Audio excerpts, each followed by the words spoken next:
The Bread and Better podcast acknowledges the Yagara people and the Turrbal people as the traditional custodians of Meanjin, the lands on which we record today. We pay our respects to the Yagara and Turrbal elders, past, present, and emerging. This podcast is brought to you by Hey Al Productions. Did I say good? Did I get you to do it one more time? Maybe just in case. Okay, do it one more time. Go. Bread and Better podcast. Okay. Bread and Better podcast. I feel like I am. Bread and Better podcast. Welcome back to the Bread and Better podcast. I'm one of your hosts, Tegan.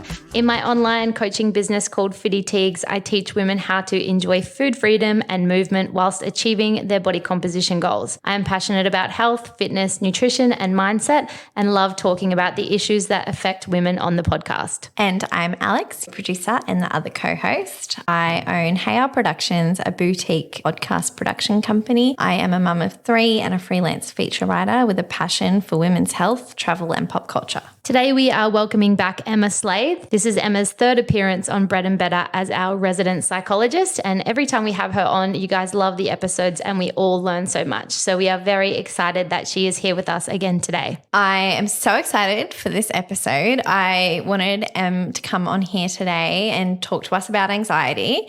Full disclosure, I had the idea for this episode over Christmas when I was having a panic attack, and I said to Tegan, how good would it be to get Em on here to maybe give us some ideas about how to stop a panic attack and also talk about the difference between, anxiety and normal anxiety and just like break that down a little bit as well. So welcome, Emma. Thanks for having me back. Before we get into the episode, let's start the way we always do by discussing the best thing we ate last week. Do you want to go first? For sure. So on the public holiday recently, my partner and I went to the Rabbit Hole in Seven Hills and the brekkie bao buns. I get that every time. Every time I walk in, I say I'm going to get something different. I've done that only ever once. So, yeah.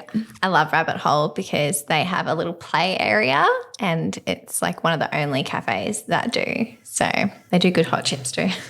I love bao buns. What's yours? So on Sunday, I went to the Kira Hotel, which is like a new sort of renovated place. I don't know if it's new or if it's just been renovated, but I was actually there for lunch and for dinner because we were there for so long. And I did have some bao buns in that period because we tried most of the menu, but we had these chicken tacos for dinner as part of the dinner, and they were really, really good. Also had the fish tacos. They weren't as good. Chicken tacos were top notch. So the best thing I ate was I'm tossing up between my breakfast and my dinner that I had. Tell us about both. Okay, so the best breakfast that I had was I've been making this like quinoa porridge, which is really yummy, but now that I'm working out, I've been like mashing banana into it, and I cook that in on the stove with blueberries and a bit of brown sugar, and it's delicious with soy milk and stuff too. And it goes a bit custardy. So I've been enjoying that. And the other night we got chicken wings from the butcher in Camp Hill. They're the best. And we had that with like a really big salad with like mango and avocado and pine nuts, and it was delicious. Yum. A lot of chicken wings. Were they marinated? Yeah. Yep. They're like honey soy, but they don't taste like too sweet or anything. They're really good. And of course, gluten-free. It's one of the only places you can get gluten-free ones around here. So okay, so let's get into the episode. So firstly, Em, can you tell us a little bit about the work you've done in regards to helping people with anxiety? Yeah, for sure. So I did my master's in psychology in 2016 and 2017. And in that process, you're classed as a provisional psychologist. So you do 1,000 placement hours working with clients. So across that time, I worked in this psychology clinic at the university, and then also in drug and rehabilitation, and then also in sporting teams. So across those experiences, anxiety is always present, as we'll come to learn. It's one of the biggest mental health and illness spaces. And then since 2018, more so working in general practice, and then also with athletes in regards to performance anxiety. Yeah, so that's sort of the breadth of, again, anxiety crops up across psychology in all facets. Yeah. I actually was watching the Naomi Osaka documentary last night and she talks about like anxiety and you can see when it affects her game. It's insane. And same with like on the Breakpoint documentary, Sabalenka was getting anxiety and it's just like such a mental, you can see them struggle with it like on the court. As soon as something goes wrong, then they're so in their head. It's so interesting. Yeah, absolutely. And that's probably where we see athletes who, when we talk about, you know, they could go through exact same physical training and physically be on par. Yeah. But it's the one who's perhaps done the mental skills training and that ability to deal and cope with anxiety as it's occurring that will potentially have the upper hand in a competition. I feel like tennis is probably one of the things where you see that the most, hey, because like you can see two very equal people go out on the court and it's whoever has like Rune really struggled with his like mental state and it's just so obvious. Yep. Not to get ahead of what we're going to talk about in the episode, but are these people anxious or are they nervous? That's what we'll come to unpack because, it's definitely, as we'll start to learn it and look at anxiety, you know, commonly you'll hear people say, I just want to get rid of this anxiety. Yeah. And as we'll come to hear, we actually probably don't because there's also this spectrum. You know, I think it was probably in one of your previous episodes you spoke about that difference between being nervous or anxious or being excited. Yeah. And they've all got these very similar facets and that's something that we can definitely explore. I'm excited to get into that. I thought I was getting a bit ahead of myself. That's right. As always, we want to appreciate listeners' lived experience with mental health and illness. What should people keep in mind while listening today? Yeah, so again, we're going to explore anxiety and we can really think about being on a bit of a spectrum. So on one end, we've got quote unquote what we would class as normal anxiety and those experiences all the way then through to perhaps more of a formal anxiety diagnosis. So while we're going to talk about anxiety today and we're going to talk about things to perhaps consider and keep an eye out for, it's really important that listeners don't diagnose themselves. Yeah. Can recall that when I started my master's degree, we had a whole unit on the different mental health and illness, you know, diagnoses. And it's a thick book. And they said, guaranteed you're going to read through these and the diagnostic criteria and you're going to think that you have something by the end of this unit. But it's really important to understand that when we're making a diagnosis, there's a lot of different things that we need to consider. When it's just coming from us, we see it through our lens, through our perspective, through our bias, and there's nothing wrong with that. But in this space, as you're listening today, I would say if something resonates with you, then that could be an indicator that, maybe you want to explore it a little bit further, but leave the diagnosis perhaps to your GP or to your psychologist. And your GP is a really great starting point if anything resonates with you today. And being that gateway to further support. I would also say too that, again, in any of our psychology topics, and I say this to my students at uni as well, if there's something that pops up for you as you're listening or as you're, you know, in class and you're sitting there listening, please feel free to disengage. So you don't need to continue to listen to the episode. You can come back at any time point and you've got that autonomy and that choice. Yeah. So to get us started, what actually is anxiety? Great question, because it's going to be the foundation of everything that we explore today. So I've got a bit of a definition here, which I'll read out. So anxiety is a feeling of worry, nervousness, or unease about something with an uncertain outcome. So anxiety tends to be very future focused. And it tends to be very concerned with like a future threat, whether that threat is real or whether we're perceiving it or whether we're kind of just thinking that it might be there. Something similar is what we know as fear, but that's an actual response to a real or perceived imminent threat. Yeah. Okay. And we'll talk a little bit about how those two relate. So fear is kind of very similar, but fear is in the here and now. Anxiety is sort of future focused. Ultimately, though, the role of anxiety is to keep us alive, to keep us safe, and to get us going. Yeah. Okay. So a nice example that I like to use is if we pretend that we're a cave woman or a caveman or a cave person, okay, and you wake up one day and you walk outside your cave and there's a pack of saber-toothed tigers. Yeah. And this is where we'll commonly hear this experience of going into fight or flight response. Okay, so there'll be a fear response because there is a threat right there. Yeah. Okay, and we go into this fight or flight response. I think Michelle in her episode spoke a little bit about the nervous system. Yeah. So what happens when we go into fight or flight response is our sympathetic nervous system triggers the body into this state to be mobilized. It's ready to either fight or it's ready to flight, so flee or run away. Yeah. We don't have much time to think. Okay, so again, in previous episodes, I've spoken about how logical, rational brain kind of likes to think things through. This is more just dipping into like a state where I have to make a choice. Yeah. And I don't have much time to think it through, and the body kind of takes over. What we also see is adrenaline and cortisol will start to fire. Okay, so those physiological reactions, again, because we're about to do something, we need to respond.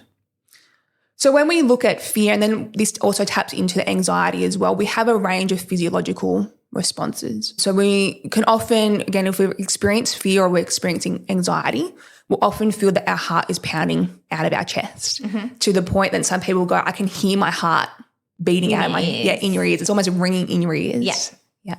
So what we've got there is an increase in heart rate. You might start to feel really sweaty or like clammy. You might find that you have an upset stomach. You might start to shake. Again, going back to the increase in heart rate, we'll find that the breathing is really shallow. So breathing at like sort of like a chest level, almost like hyperventilating or feeling breathless. And we might also feel really dizzy. Yeah. Okay. So what's happening here is we perceive this threat. So again, the pack of saber-toothed tigers, we have to either be mobilized because we're going to run back into the cave or we're going to run away, or we're energized and we're mobilized to fight, to kind of fight these saber-toothed tigers off. So what happens then is that will then pass. So say you've probably ran back inside into the cave, okay? And then maybe the next morning you're like, oh, I just stick my head out, and you're like, okay, there's no saber-toothed tigers, we're good, we're safe. But maybe in a couple more days, saber-toothed tiger appears again, right? So this whole process starts again. So your body is alerting you that something's going on. Yeah. What we can then see with anxiety is then whether the saber-toothed tigers are there or not, our brain has associated that stepping outside the cave, there will be saber-toothed tigers, even if there's not any there. Yeah. And that's kind of how anxiety starts to build and starts to work. It's this future, it's this unease with an uncertain outcome. Yeah. And then you start getting anxious about being anxious. Yeah. Yeah. So I just want to say the whole time you're talking then I'm like trying to like write all these notes in my brain. So I was going to ask you what the symptoms of the sympathetic nervous system reaction were, but then you explained it. So I get all the things that you said and I can hear like my heart beating in my ears. It sounds like if you've ever had an ultrasound, like if you've had to like, and you can hear like that's what it sounds like in my ears. And then I get all those things. Yeah, it's awful. And then I get anxiety about having a panic attack. Yeah. Yeah, so in a little bit we'll go through what panic attacks are. Yeah.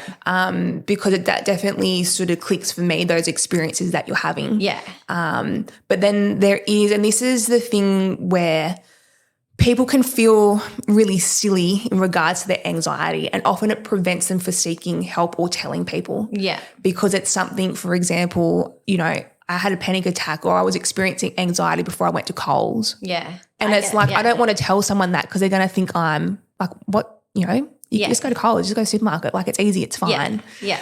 But this is what then starts to happen is we have this anxiety about being anxious, and as we'll come probably talk a little bit about it, it can lead us then to stop doing the thing. Yeah. So we'll stop going to the supermarket or at a certain time or whatnot. Yeah. Which then loops back into our thoughts and our behaviours that, well, if I'm not going, I must be anxious about it. Yeah, and then the more that you don't do the thing, the more you build it up in your head. I'm one of the people I get anxious about going to the supermarket. But then once I'm there, I'm fine. Yeah.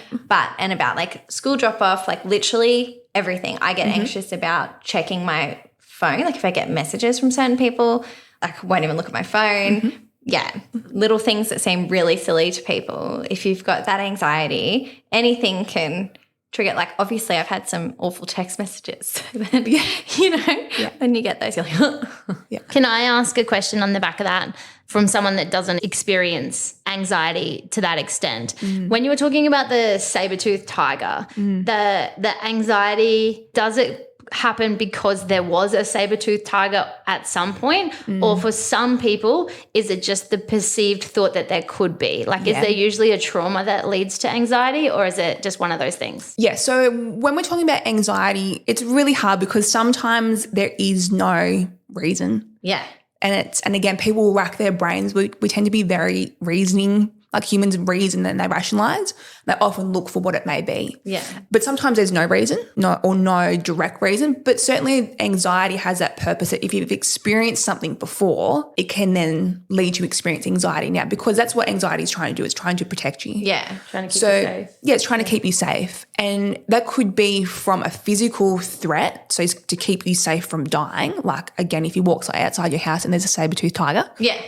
But it's also things regarding your safety in regards to your emotional state. Yeah. I've got a couple of examples. So one is perhaps you were forced into public speaking at school because you have to present. We all had to go through that. Yes.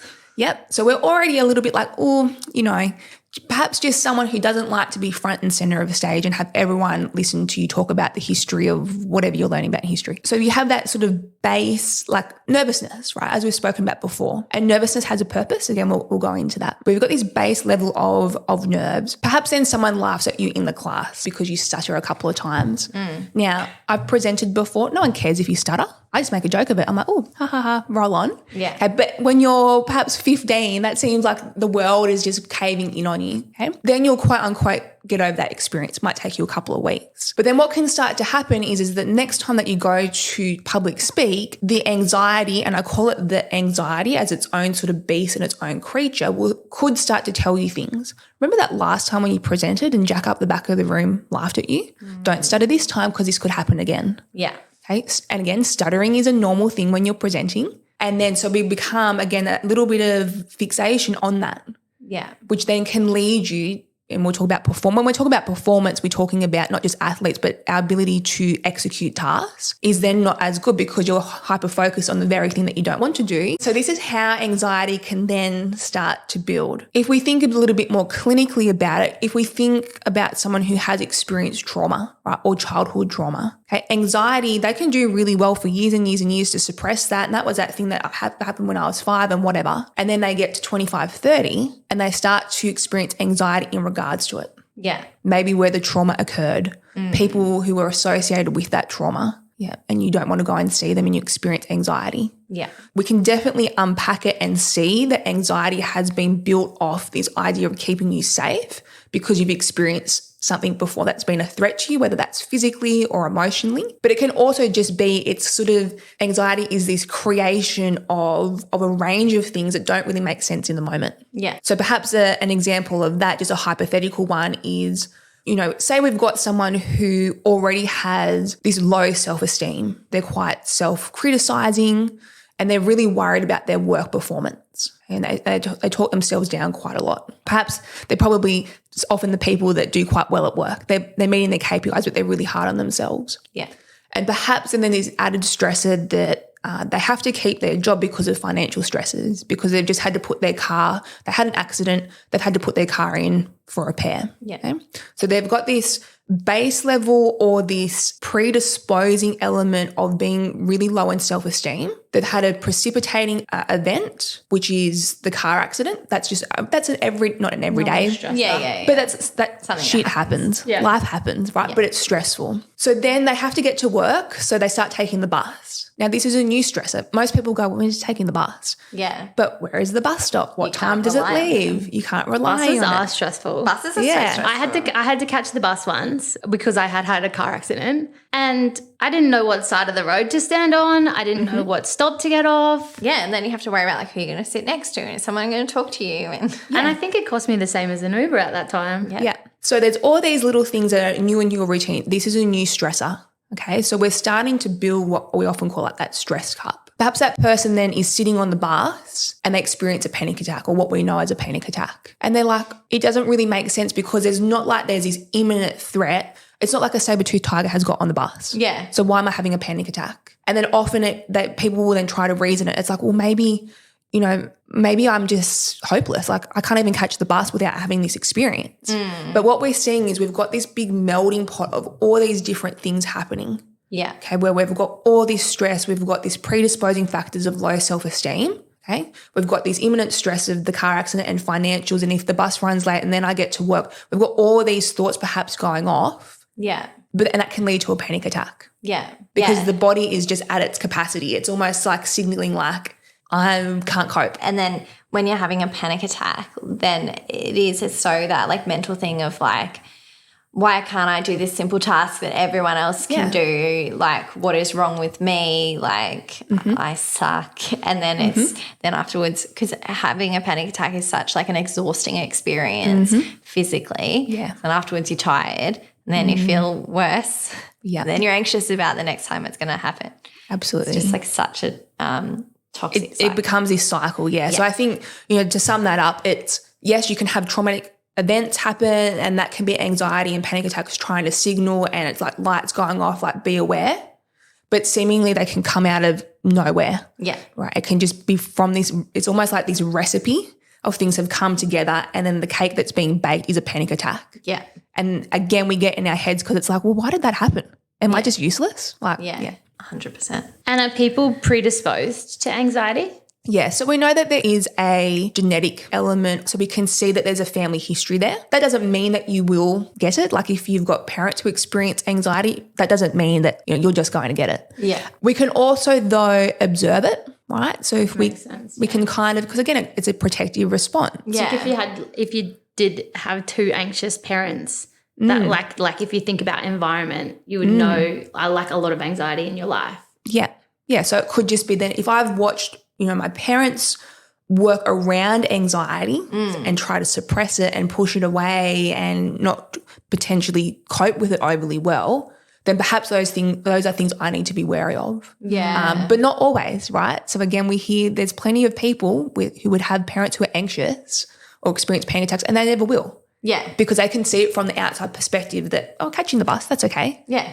Crashing your car, well, life happens, like all of these things. Yeah, or they go in the opposite direction as well. Yes. Be like, I'm never going to be anxious. Yes, and they have that confidence then, which I think can play a lot into it. Yeah. And different personalities and stuff as well. I saw a quote recently that like really resonated with me, but absolutely would not resonate with someone with anxiety. And it was something along the lines of like, by worrying about something that may not happen, you're potentially living it twice. Yeah. Which to me, I'm like, yeah, cool, don't worry about it. But that's not effective. Yeah. If you have diagnosed anxiety. But I can appreciate why that makes sense. One of the very famous things Michael Jordan says is like, why would I worry about, like when asked, like, what happens if you miss that shot like that you've missed before? And he says, why would I worry about something that's not even happened yet? Yeah. Or might not even happen. So again, and you're right, as someone who experiences anxiety, we can read or hear that quote and go, yeah, that makes sense. Yeah. Yeah, but I think when you're in it, Yeah. it's hard to see that and think that. And I think that's another thing, if someone's listening and you do experience quite intense anxiety, or perhaps you have, experienced an anxiety disorder, when we're talking about things today, it's not to sound dismissive. No. Yeah, because again, in this state, when we're talking in a podcast, we're talking in a very rational, logical kind of space. Yeah. So if you hear a technique and you're like, like that's going to work, or like, that's sounds a bit Captain Obvious. Yeah. Yeah, we're talking about in a very logical space. I'm willing to take any of your advice because right now my panic attack thing is, you're not going to die, this isn't going to kill you. You're not going to die, this isn't going to kill you. Yeah. Actually, one of my friends said to me recently, like she experiences anxiety and like one of the things she thinks is like, well, if I go outside the house today, what if I die? Yeah. Mm-hmm. And I was just like, what? Yeah. Like I don't think like that. And that's why we're here talking about this, to like normalize these experiences and to help people on the other side understand, well, just saying, well, just don't worry about that. That's not helpful. Yeah. Yeah. And we'll get into that in a little bit. To go back to that point, we can sort of see how some people are predisposed to anxiety, or we would suspect that they would experience it more than other people. I think if we go back to this idea of anxiety and how it has like a positive role in our life, and when we talk about in regards to athletes, but it also applies to us, everyday people, we talk about optimal zones of functioning. Okay, so if you think about a graph, and you have your vertical and your horizontal axis, or your Y and your X axis. Okay, so on the vertical axis you have your performance, or the thing that you're doing. Yeah. And along the base you have anxiety. So what I would like you to try and picture is an upside down U, or an arc in that graph. So what we can see is that when we are underactivated, we don't have enough anxiety or arousal to get the job done. Yeah. Okay? When we then flip to the other end of that arc, we have too much anxiety. We're overactivated. Yeah. Okay. And that's where we see that we can't perform. Yeah. When we talk about optimal zones of functioning, we're talking about that peak in the arc where we have enough anxiety that we get peak performance. Okay. So for example, this could be, you might experience a little bit of nervousness. It might tap into a little bit of anxiety because you've got really important KPIs to meet. Yeah. So you need that physiological arousal to kind of get you going to get the job done. You know what I mean? You might be preparing for a big speaking event. So I spoke at a conference last year and I had anxiety beforehand. Yeah.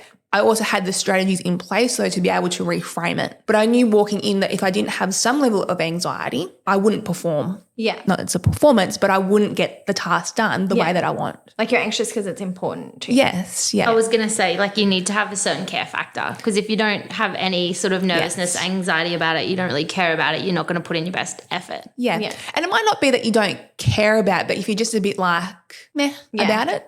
So a prime example that I have is in my master's degree and quite early on, I failed a really big assessment and it was live. So I had a panel in another room looking in through a video camera, kind of assessing me. And I failed and they pulled me out around halfway through and they're like, what's going on? And I was like, I don't know. And then I continued to fail, right? So, and I had to resit later on and then I passed. But what happened in that is I had got so, I don't think it was relaxed, but I walked in just so like, yeah, just an assessment. Yeah. I was underactivated. Yeah. Right. So then when I had this actor who was playing a client, play a really difficult client, I wasn't up there. Yeah. I couldn't match it because I was almost a little bit too relaxed. I was a little bit too like, oh yeah, I've done this before. Like, great, this is fine. So this is where we can see, and also things too, like if you're walking into a netball grand final, right, or a school swimming carnival, if you have a degree of nervousness and anxiety beforehand, it's actually okay. And by accepting that, and we'll go through this in a moment, but by accepting that and understanding that, hey, this is okay, the anxiety, the dysfunctional anxiety that we'll talk about in a moment backs off. Yeah. Yeah. So if anxiety has a function, it's okay. Yeah. And we can work to accept that, then in turn it makes it functional. Yeah. It has a purpose. Yeah. But going back to this idea of different people being different, the optimal zones of functioning are different for everyone. Yeah. Okay, so it's important that we don't compare people. So you watch them, oh, they just seem to do it so easy. Yeah. Again, that's perception. Yeah. Right? But it could be that their optimal zone of functioning, so again, if we go back to the graph, right, depending on the task, my upside down U might be down this end and your U might be upside down U, might be down the other end. Yeah. Okay, so we can all have these different capacities at any moment in time, again, depending on the task, to enter that optimal zone of functioning, and it's different for everyone. Yeah. This is sometimes when we also see two people who we perhaps, or they comment, they go, I'm really confident in this area of my life. Yeah. You ask me to do this particular task and I crumble. Yeah. I'm an anxious mess. Yeah. Yeah. So this is where it gets, again, we often try to look at other people as a benchmark and go, well, they can do it, so I should be able to do it. And it's like, we're all different. Yeah. And maybe even how they outwardly like project that as well. Like they might be feeling really anxious about it but appear really calm, or vice versa. They might appear really anxious, but they have channeled that into a positive. Yeah, so that's in psychology terms, we call the duck, right? So psychologists, particularly when we're learning, right, we're a duck. So we have this outward facade of calmness. We're just gliding across the water, right? On the inside, we are panicking. We've got our feet under the water and we're scrambling like this client has said something and holy shit, I actually don't know what to say back. Yeah. Right. And that's a normal experience. But as psychologists, we become very, again, accepting of that. Yeah. Then in turn, there's been countless times, right? Maybe this is like a psychologist's secret, I don't know. But there's been numerous times that clients tell me things and I'm like, wow, I really got to think about this. Yeah. I'm not quite sure what the next avenue is, right? So the duck feet kick off. Yeah. But because I just know that's part of the process, I seemingly can just sit with that and then I'm like, oh, yeah, I know the direction here. Yeah. Right. And go back into that gliding duck state. Yeah. I like that. I can definitely identify when there's situations that I've been in that I'm like, oh, I'm so surprised I'm not anxious, but it is because I'm confident like in speaking about that topic or in going in to do that thing. And then I'll have to do something really simple. Like you were saying before, you think it's interesting that I have such bad anxiety, but I'm like really good at meeting people and stuff like that because I feel really confident in that. So I think in certain situations. Yeah, and you build that self-reinforcement. Yeah. So if you, again, in that task, I say it's a task, but the task of meeting people, you have confidence because you've approached Tegan and now you're best mates or good mates and like, so it reinforces. So it goes well. So it's like, well, if I can meet Tegan, I can approach someone else. I can approach someone else and you've got confidence in that space. I think is Sarah's Day? She's on YouTube and Instagram and she talks about like her mantra of like act confident and no one will know. Yeah. No one really knows. But what I like about that is that if you act confident, even if you experiencing anxiety and you do the thing, and we'll get into this a little bit later on, again, not to sound dismissive, this is really hard if you're experiencing intense anxiety. Yeah. But then it is like, oh, wow, I can do that. Yeah, like you trick yourself into doing it. You're stacking the evidence that you can. You're stacking the evidence and you're also building those neural pathways. Yeah. Right. So sometimes I explain it to clients. It's like if you go trail running or bushwalking, there's always a really well-worn trail.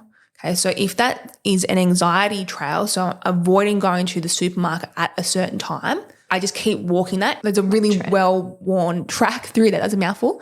Track through there, right? So that's the automatic kind of way to go. Yeah. But sometimes when you go bushwalking or trail running, you notice that there's like this random like trail off to the side. Yeah. Now, whether you should go on that one or not, I don't know.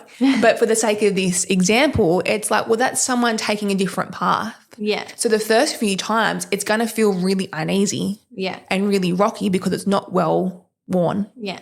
Like going to the supermarket at a busy time. Yeah. Yeah. But the more times you do it, then that part of the track becomes the more automatic one. Yeah. That's sort of how it works from a neural pathway perspective. Yeah. Wow. That's such an easy, good way to break it down. I've heard people try and break that down before. I'm like, I don't understand that at all. That's cool.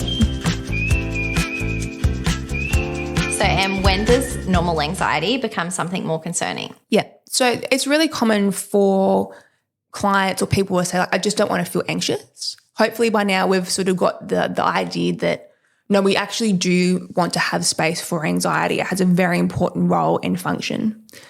Most of the time though, when people are saying, like, I just don't want this anxiety, I just don't want to feel like this, what they're talking about is the anxiety that's causing them significant dysfunction and or distress. So note in the examples that we've kind of gone over just recently, the anxiety has a function. Yeah. Yeah. So it has a positive reason and function as to why it's occurring. And while it might not be the most pleasant experience, right? So I'm not selling an anxiety experience as a great time, like let's just go and have more of it. It's not to an extent that it's causing you distress.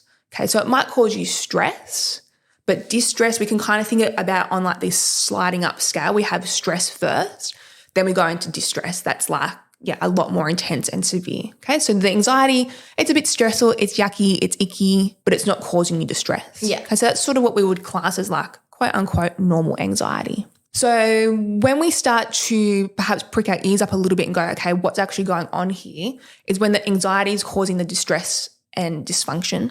These are really clinical terms. I understand that. You're like, what's dysfunction? So let's go through that. Keep in mind if you think, oh my gosh, yes, this is me, please don't diagnose yourself, but it could be some things for you to keep an eye on.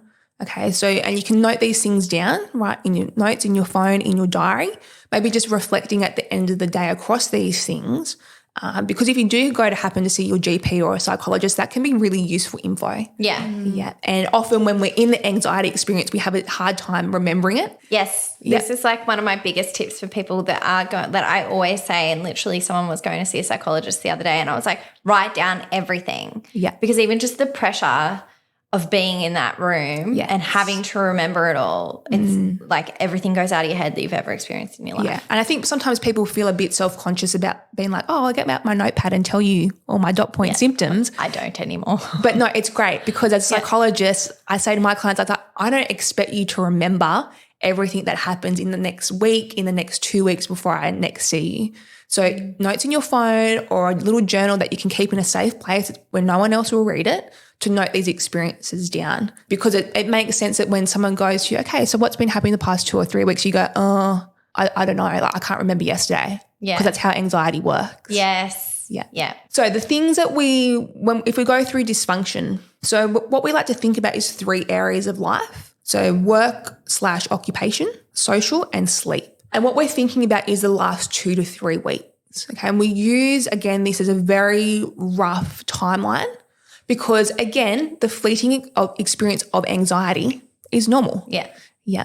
But persistent anxiety is the thing that we're looking out for. What we see is also the anxiety is really intense and perhaps it's excessive, okay? And it's fear about everyday situations. So as we've spoken before, the amount of anxiety isn't warranted for the task or the experience. So when we're talking, let's go through those 3. So the past 2 to 3 weeks, work or occupation. So what we mean by that is like you're employed, work or working for yourself. You might be a stay-at-home parent. You might be retired. You might be studying. So that's what we mean by occupation. What you might find is that the anxiety is leading you to be absent. Yeah. Yeah. So you're not rocking up to work or you're getting there and then you're going home. You might find that, and you can create a really clear link that the anxiety is leading you to not make your KPIs or that you have an excessive amount of worry about making your KPIs or getting a certain mark in an assessment or whatever it may be. We then look at socials. Okay. So saying that you'll go to things and then pulling out last minute, right? Or going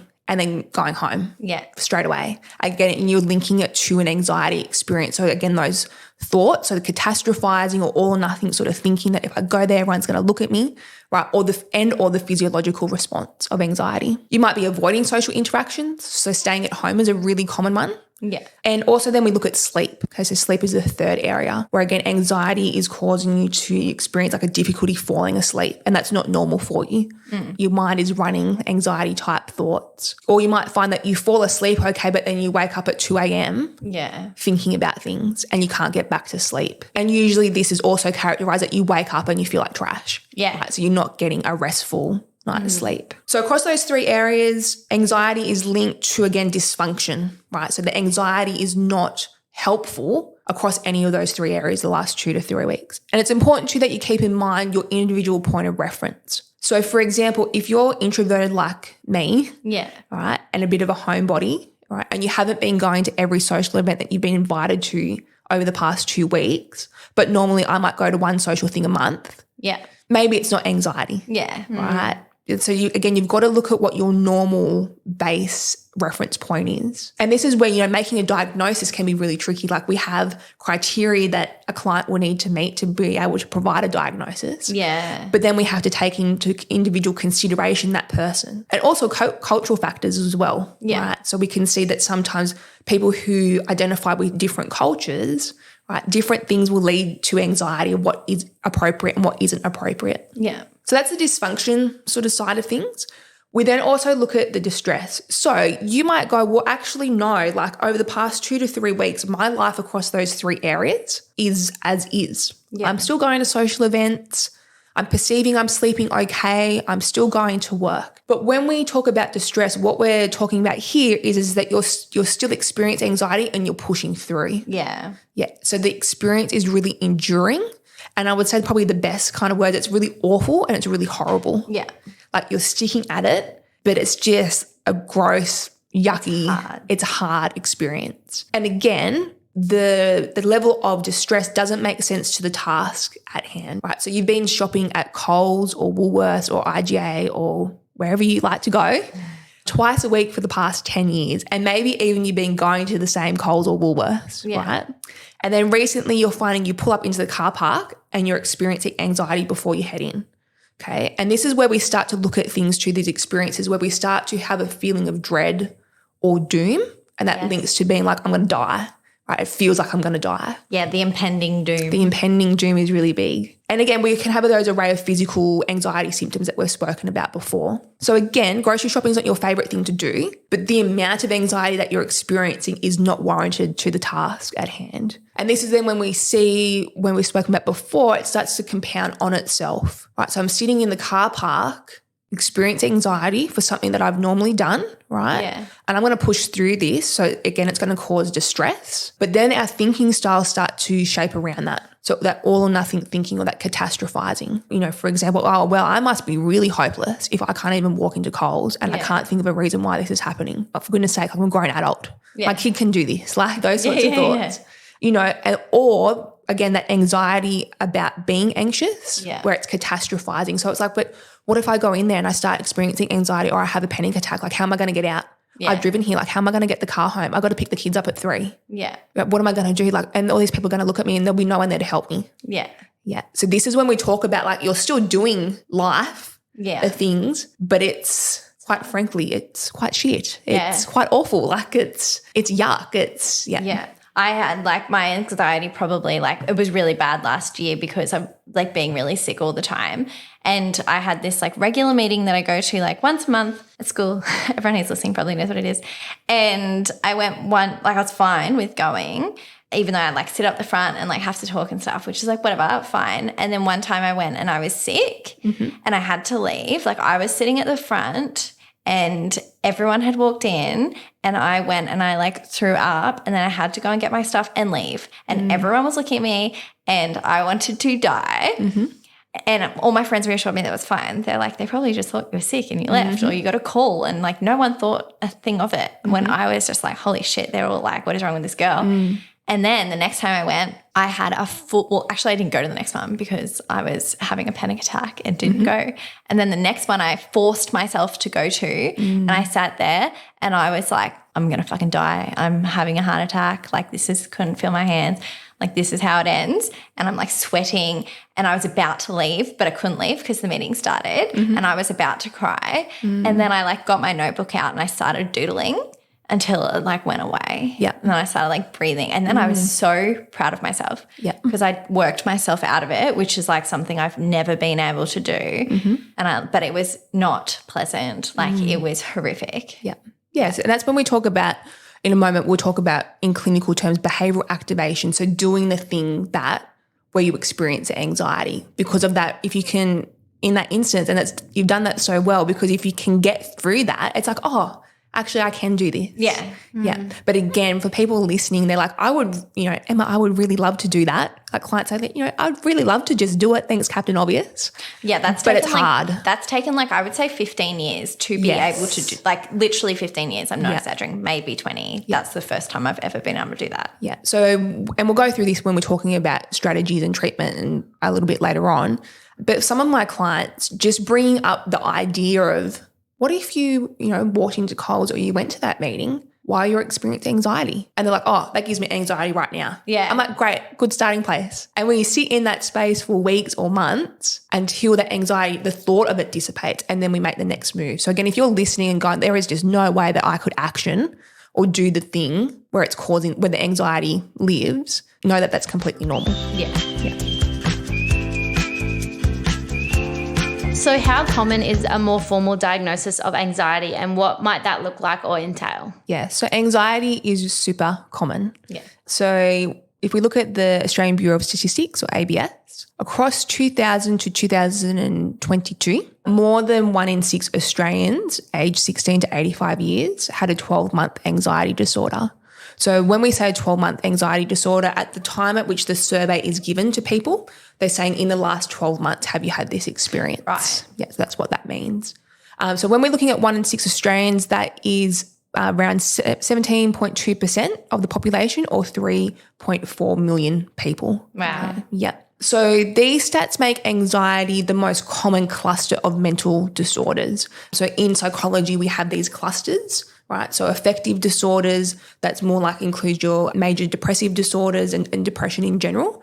Anxiety has a range of diagnoses embedded within it. So it's the biggest cluster. And we could probably say that it's actually, those stats are probably on the lower side. Yeah. Right? Because we still experience stigma with people reporting their experiences, perhaps people not understanding that what they're experiencing is anxiety. Yeah. Right. And so it doesn't really resonate with them until they read it and go, oh, actually, yeah, that is my experience. Yeah. So we would probably say that, yeah, it's a little bit underreported as well, which makes those stats even more outstanding. Yeah. So when we're looking at then what it actually entails, if we look at like a more specific anxiety disorder embedded in that anxiety cluster, we're looking at things such as generalized anxiety disorder, or sometimes it's called GAD because we all psychologists love acronyms. Specific phobias, social anxiety disorder, agoraphobia, so the anxiety about having anxiety. Oh, yeah. Or being in a space where you can't get out. Yeah. I learned that on Boy Swallows Universe. The dad has it. Right. Yeah, good reading. Yeah. And panic disorder. And then there are other few in there as well. So keeping in mind, we're talking about adult populations. So there are specific anxiety disorders in regards to children. Yeah. Or they most likely occur in childhood. What we can see that, so all of these titles, all of these disorders are anxiety based, but then they all have their specific nuances as to what makes them a specific disorder. Yeah. And they differ. So in what kind of happens is that anxiety differs in regards to what the anxiety is about. Yeah. Yeah, that makes it a unique disorder. And then obviously you've got all the anxieties associated with other mental health issues. Yeah, Right. for sure. So we see anxiety as standalone disorders, Yeah. right? But then we can see anxiety being comorbid with other things. So sometimes, I like to say to our students when we're teaching this at uni, it's like quite often depression and anxiety are like cousins. Yes. Or best friends or siblings. Yeah. Yeah, it can be really, and comorbidity is really high. Yeah. Yeah. And it kind of makes sense because, as you were saying before, when you've got, stomach complaints, Yeah. right, anxiety is associated with that, Yeah. right, with a physical experience. Yeah. I certainly know that when I'm, I've got the flu or whatever, my mental health is not as great, because you're predisposed then to experience anxiety and depression a lot more. Yeah. But we can also then see this with other mental health concerns, right? Yeah. Because if you've got, for example, if you're experiencing depression to the point where you don't leave your house, Yeah. then your brain might go, well, maybe there's things to be scared about. Yeah. Oh, here comes anxiety. Yeah. Hello. Hello. Hi, my friend. Yeah, just another thing. Yeah. Yeah. Yeah. So where do panic attacks come into the picture and what is a panic attack? Yes. So panic attacks feature as a particular type of fear response. Okay, so remember how I said before, we often have an experience of fear and then anxiety, right? So in this instance, we have fear, then a panic attack. They're not limited to the anxiety disorders, and they can be seen in other mental health illnesses or other mental illnesses as well. But then a panic attack can be a standalone experience, right? So you might have no mental health complaints at all, and then one day you have a panic attack. And again, part of the panic attack is like, well, why did I have this? Yeah. Right? We also have panic disorder, right? And that's where we have unexpected panic attacks occurring quite a lot, right? So that's its own diagnosis, among other things. So panic attacks, again, they're in the picture there by themselves with other things. Yeah. So the definition of a panic attack. So a panic attack is an abrupt surge of intense fear or intense discomfort that reaches a peak within minutes. The abrupt surge can occur from a calm state or an anxious state. During the surge, you might experience a range of physiological responses.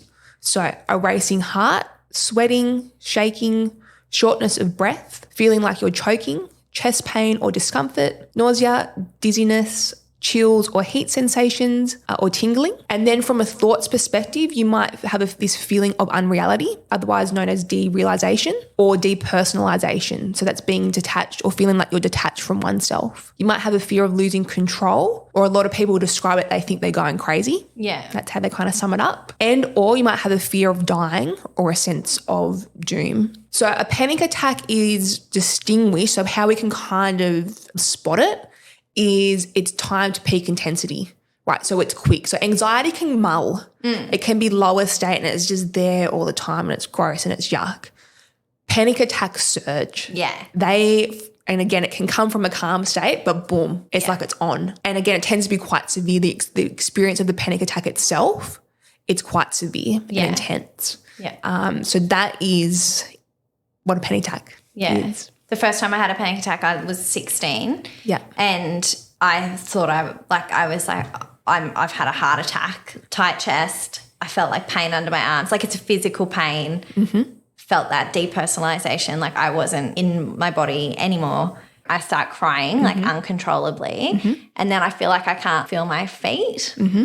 And I can't believe that I'm still on the ground. Like I feel like I'm like floating in the air. Yeah. And I was like, well, this is it. I'm dying. And then it goes away. Yeah. But then you're left with all of that. The aftermath. Yeah, absolutely. So there's a really good book. It's quite old now. I think I was looking at it the other day, 1993 by Bev Eisbet, and it's called Living with It. So she talks about a panic attack being an it. So again, this creature. But I think, I've sort of got a blurb here that I can read out from the start of the book. So for context, she's a cartoonist, right? And the book is actually really great. If you know of someone who's experiencing panic attacks and they're not sure what's going on, or perhaps you're experiencing panic attacks and you want to try and explain it to someone else, this book is a really light read. It's really thin, and she describes it with pictures and words. So it can be a really good one. But this helps illustrate how a panic attack can happen when you think you're calm or you're seemingly calm. So she says, I first encountered my it on a glorious blue day in Sydney, on what was meant to be a pleasant weekend visit to attend the Australian National Cartoonist Awards. The sky was a flawless canopy, the yachts bobbed cheerily on the harbour, tourists snapped photos of smiling friends on the foreshore, and there I stood, struck by the enormity of what I was experiencing. Most people remember their first panic attack. It is overwhelming, utterly terrifying, and remains etched in the memory for a long time afterwards. So I think this can really illustrate this story that she builds. It's like there was nothing imminent right then and there. Yeah. And then seemingly I'm calm. I'm, looking at the blue sky and it's a beautiful day. And perhaps she was looking forward to the awards and whatnot, and this panic attack can occur. And this is when we start to explore that there's two different types of panic attacks, right? So there's an expected panic attack and an unexpected. So as the name suggests, an expected panic attack occurs when there's an obvious cue or trigger. Okay, so, and typically where panic attacks have occurred before, that tends to be where that happens. An unexpected panic attack is when there is no obvious cue or trigger at the time of the occurrence, right? So you might feel calm, relaxed. There's nothing really on your mind. A panic attack occurs. So if we're experiencing an expected panic attack, there's this clear trigger, right? So as I was saying earlier on, if you've experienced humiliation when you've been public speaking before, and again, you can reason it that, kids are dumb, they do stupid things. You might even have compassion for that bully, right? But emotionally, that's still triggering, right? So now when you go to present again, right, and you could tell yourself in front of very supportive work employees or people, in your life, your brain has made that neural pathway and that association. So keep in mind, again, the function of anxiety and here panic attacks is to try and keep you safe. Don't do that public speaking event because you'll get laughed at. Yeah. On the other hand, when we look at an unexpected panic attack, it can be really hard for people to comprehend. And that's where there's that sense of going crazy. Like, holy shit, like where did this come from? I must be psycho, like I must be crazy. That's what clients say to me, right? I'm like, no, not crazy. This is a panic attack. It's unexpected. Yeah. Because again, they can't pinpoint where it's come from. But as we've said before, there might be, in that example I gave before about the lady or the person on the bus, there might just be this melding pot of all these psychological factors and current stresses and whatnot that meld together, right, to produce a panic attack. And so this recipe is created. So I've got a personal example. So my first panic attack, I was in grade 9 and I was on the way to a school camp in Canberra. Yeah. The fucking grade 9, man. Grade 9, right? Yeah. And maybe there's some hormonal changes and things happening there that could play into this. I'm not too sure. But I distinctly remember sitting on the bus and I was on the window side. And I think at that time iPod shuffles were a big thing and I had my iPod shuffle in. The little skinny one? Yeah. They're the best. Yeah. And I was looking out the window and we were between Armidale and Tamworth. And I can remember the part of the road where this had occurred. It's kind of like this rock face up the right-hand side. And I was just listening to my music and I was looking out the window and then I felt it was like from the top of my crown of my head all the way down to my toes, I went cold. Yes. But it was like this scan. It wasn't just like I was instantly cold. It started from the top and it was like it was water pouring over me. And then I felt sick in the stomach. And I was like, what's going on? And I felt numb and I felt tingly. And I said to my friend, I was like, oh, I think I'm going to be sick. And she's like, oh, do you want me to tell a teacher? They said, if you feel that you're bus sick or car sick, you've got to let them know. I'm like, no. I don't think I'm going to be sick though. I feel sick, but I'm not going to be sick. And then I just sat there and I breathed and then it went away. So probably now what I know is if I look back on that, I hated school camps. Yeah. Right. I didn't go to the one in grade 7. I went to the one in grade 8 and I hated it. It just wasn't my thing. No. Right. I love school, but going on school camp, I was like, I'll just go home for a week. Yeah. But here I am in grade 9 and I'm like, right, yep, going to go to Canberra. I'm full of enthusiasm. I'm willing to go. I'm willing to have a good time. But there was still probably part of my brain that was like, remember, this is the thing that you don't like. Yeah.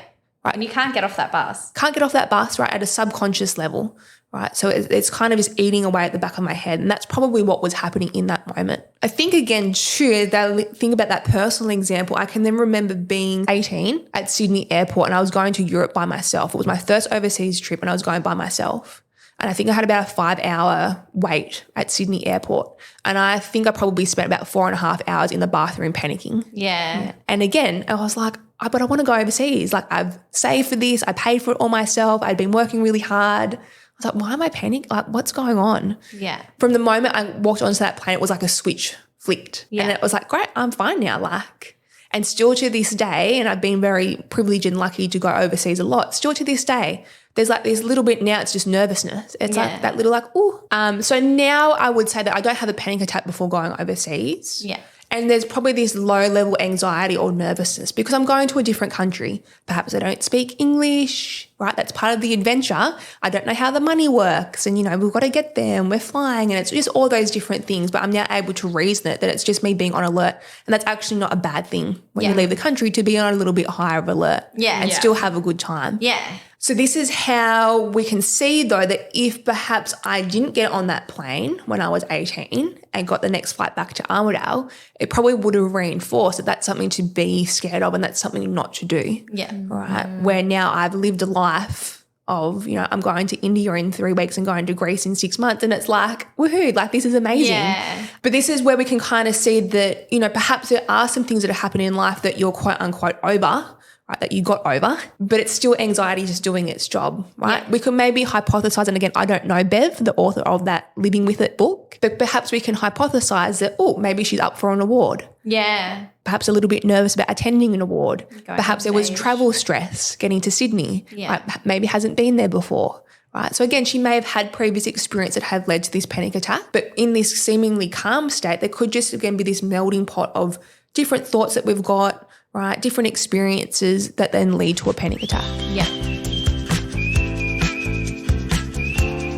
Is there a way of rewiring those neural pathways that you were talking about before? Yeah, for sure. So this is when we can start to look at different strategies. So if you work with a psychologist, we'd probably look at cognitive behavior therapy or CBT. Yeah. Or we would look at acceptance and commitment therapy, otherwise known as ACT. Yeah. So when we look at, for example, and CBT is generally classed as like the gold standard. It has a lot of research and that's why it's used a lot. It doesn't work for all clients though. Right. Yeah. So just keep that in mind that, you and your psychologist, if you see one, can talk about what's the best option for you. But when we talk about rewiring those neural pathways, we're really talking about taking different action, so behaviors, or changing our thoughts to rewire that. Right. And again, this is not an easy feat. You just, what do people say? It's like, just, think happy thoughts. And you're like, thanks, Captain Obvious. That's not going to help right now. Like, thank you so much. You can't remember happy thoughts when you're in the middle of that. That makes me feel worse because I can't, right? But if we look at a CBT perspective and these neural pathways, what we're looking at, or you can think about a triangle. So at one point you've got feelings, another point you've got your thoughts, another point you've got action. So in the feeling currently, panic attacks and or anxiety, okay? We might have the behaviours. I'm not going to Coles. I'm not going to that meeting. I'm not going overseas. Hell, I ain't going on a plane. Yeah. Right? So that's avoidance. And then we have thoughts. I'm hopeless. Everyone else can do this. Or it could be more thoughts around the doom side of things. If I go there and I die, no one will come and get me. If I go there and have a panic attack, how am I going to drive the car home and then pick up the kids?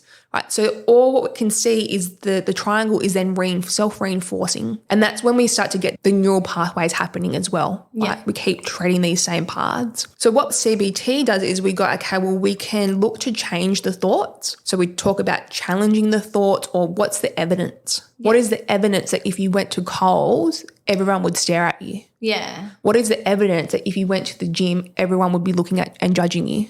Right, so we start to look for evidence and challenge it, and then we start to create more functional thoughts, right? And that's when we talk about thinking style, like all or nothing thinking, catastrophizing. Yeah. If we can change the thoughts, that might start to change our behaviors or start to change our feelings or both, and they lead into one another. Yeah. Or we might start more with a behavioural approach. So we look to change your actions, right? So in addition to giving you other strategies, it's like, hey, could you go to Coles with your partner? Yeah. Yeah. Or again, so I've had a client where we've worked on this. So even just talking about going to Coles created anxiety. Yeah. We got to a point where that was no longer anxiety provoking. Yeah. Then the next step, and we call this like exposure therapy. So we gradually expose you to the thing or the situation where anxiety occurs until you don't feel anxiety anymore. And then we go to the next step, and then you'll feel worse again, right? Yeah. That's part of the process, but you're going up the next step, right? So for example, with this client, it was like, okay, we made this exposure, what we call exposure hierarchy or a ladder. So at this level, you're going to go to Coles at 6 p.m. on a Friday night with your partner. And then they kept doing that until she's like, yeah, that's easy. I'm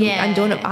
I know I can do it. The next step was like, okay, can you do it for 2 nights across the week? Or it could be any sort of variation that makes it a little bit harder, right? Or, okay, we get to the point now, can you drive with your partner to the car park and then you go in by yourself? Yeah. Because you know that there's a way to get home because your partner's going to drive. Yeah. Do that until, normal, great, fine. Cool. Now can you drive yourself? So eventually you get to the goal. So you got to think about what's your goal. Yeah. If your goal is to go and do this yourself with minimal anxiety, that's your 100% level, and you break it down. Yeah. Right? But you don't move on. I say to my clients, and perhaps I'm a little bit veer on the side of caution, but we don't move on until you come in here and you go, me going with my partner to the shops is stupid. I can do that. You're so confident and cocky. Yeah. Then we move on. Yeah. Or you feel that you can take your next step.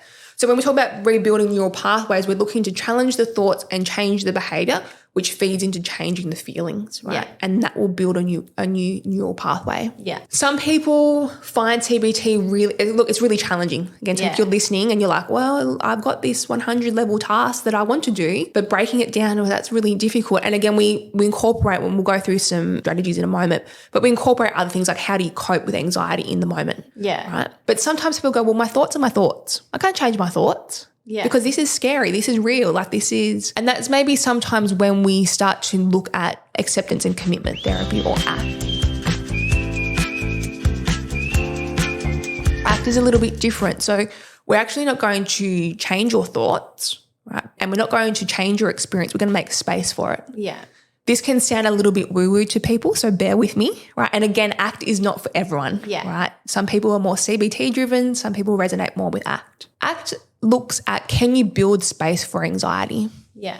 Yeah. What I mean by that, and the best way that I can describe it, is when you sit there in the moment with anxiety, this is how I picture it, it's like, again, this other creature that's sitting next to me. Yeah. It's pulled up a chair. Can I actually put my arm around it and be like, cool, we're going to sit here. Like accept that it's a part of your life. We're accepting that it's there. Yeah. Yeah. We're not pushing away. We're not suppressing it. I'm not passing judgment. I'm not bad, good, in between otherwise, that it's here. But it's here, and I'm going to make room and I'm going to make space for it. And we can do this with a lot of different emotions, but we're focusing on that anxiety experience. I've got someone who I'm very, very close to who experienced very, very severe panic attacks for years, to the point of not getting out of bed. And when I said to them, I'm doing this podcast on panic attacks, like, what would you say, as far as the techniques that helped you? And they saw a psychologist. But they also said it sounds a little bit counterintuitive, but almost welcoming the panic attack to like bring it on. Yeah. So it's over and done with. Well, it's almost like, come on. Yeah. Yeah. Like, come at me, bro. Come at me. And not in like an aggressive way, like I'm going to fight you, but it's just like, come on in. Yeah. Yep. If you're here, this is going to happen. This is going to happen. It's this full acceptance that the panic attack is going to be there and it'll be gross. And don't get me wrong, the first few times that you try this, it won't work. Yeah. Right. But over time, it's just like, yeah, come and go. And that's what this person said, almost by not fighting it and opening the front door and being like, yeah, come on in, sit on my couch. Like a surrender. Hang out, and just sitting with it, this full acceptance. They said it's almost like the panic attack then backs down. It lost its power. Yeah, it's just like the panic attack's like, I'm not going to get anything out of me. Oh, okay.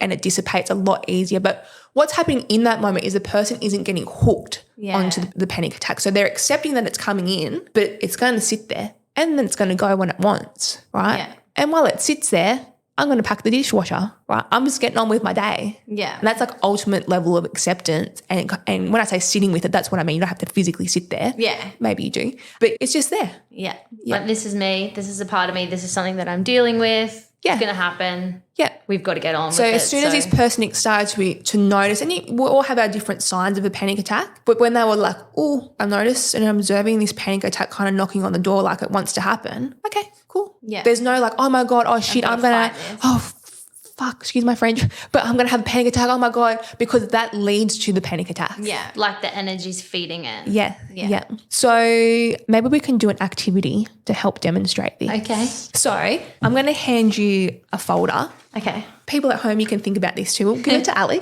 but we'll do it together in a moment. Okay. Okay.